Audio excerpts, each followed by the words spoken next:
Sue Monk Kidd, author of the book we just read. Is she problematic? No.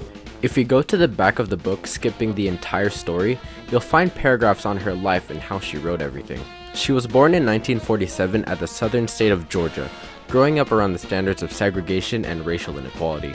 She grew up around many southern African American women, she wanted to be a writer, and she also grew up with a nanny.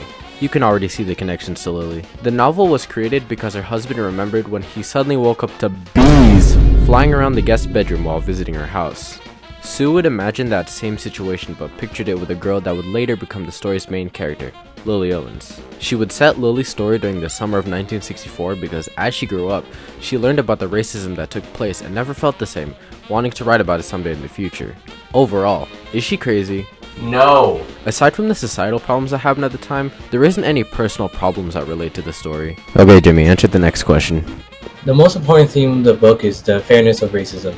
In the story, Lily is born in South Carolina, where people would be extremely racist due to it being the South. As Lily was a white girl, she would be raised being told that white people were superior to black people. When she witnesses the prejudice that Rosalie had to go through, she began to grasp the concept of how unfair racism is, as Rosalie was only being because she was black. As the story goes on, there is more examples of racism, like how the top NTA told Lily to not stay in the boat rights house because the residents are black, and it would be a bad look for Lily if they're seen at a black person's house. But by the end of the story, Lily would be around black people without care what people are saying, showing that her opinion of black people has changed. She understands the prejudice that black people have gone through, which is why for the first question you asked if the author was problematic. As Sue Monk Kidd was white, they wouldn't be subjected to racism. But since the theme is mainly about understanding the unfairness of racism and not being a whole victim to it, you wouldn't need to be subjected to it. You only need to witness it happening.